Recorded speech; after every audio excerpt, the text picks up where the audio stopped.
can't wait on other people to be what you've been called to be. You can't wait on their affirmation.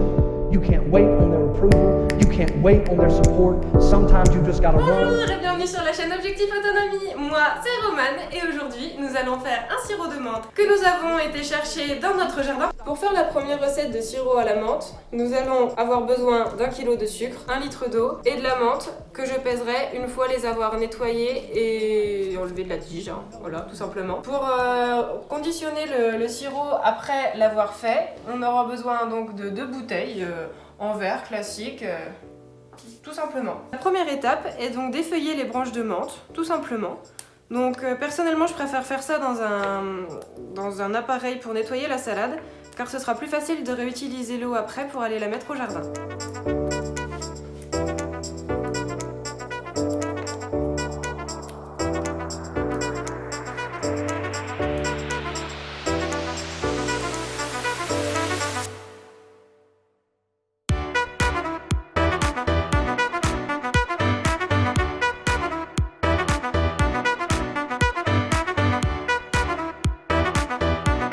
Après avoir effeuillé une bonne partie de la menthe qu'on a cueillie, je vais les peser pour être sûre d'avoir la bonne quantité pour le sirop, ce qui veut dire 100 g. Donc là nous avons 130 g, ça fait un tout petit peu plus, mais quand je vais les nettoyer, il y a quelques feuilles que je pourrais enlever comme celle-ci par exemple, qui n'apporteront pas forcément trop de goût au sirop. Là je vais nettoyer.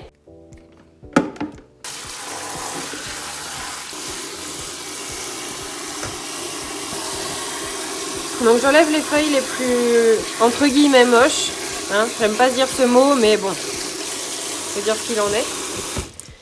Je vais trier les petites feuilles ou les petits morceaux de bois qui ont pu m'échapper avant de lancer le sirop. Pour les laver je mets juste de l'eau, par contre je ne veux rien mettre d'autre.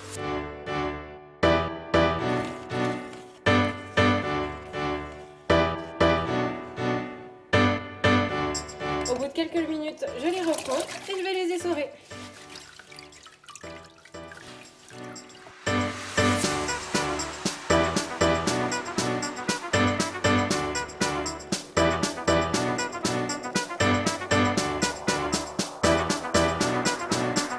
Hop, j'essorai la menthe et je peux la mettre maintenant directement dans la casserole.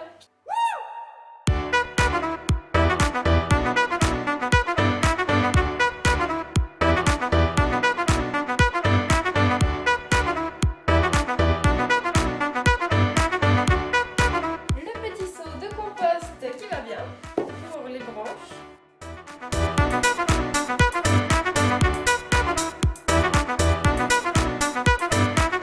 Et par contre, le reste de branches que nous allons le faire sécher pour pouvoir en faire des infusions plus tard. Je mets donc le sucre et l'eau à ma menthe et je vais lancer.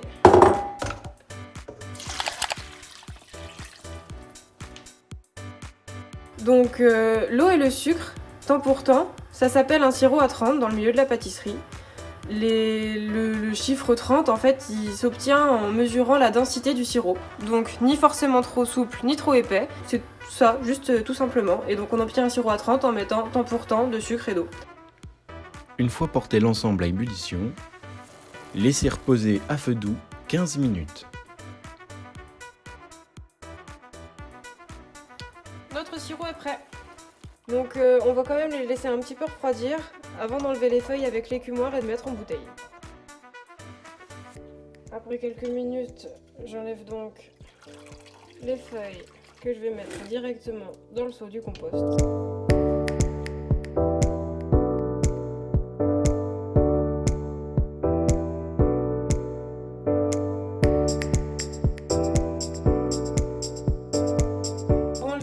Petites impuretés qu'il reste au fond que j'ai pas réussi à avoir avec l'écumoire, je vais quand même filtrer le sirop et le remettre dans une autre casserole et on remettra encore à ébullition pendant une petite quinzaine de minutes à peu près pour que ça réduise un peu et que ce soit plus dense.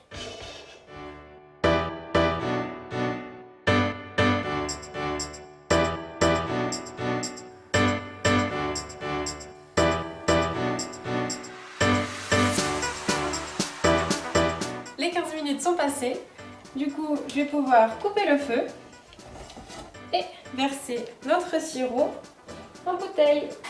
Bon, un peu peur, opération délicate.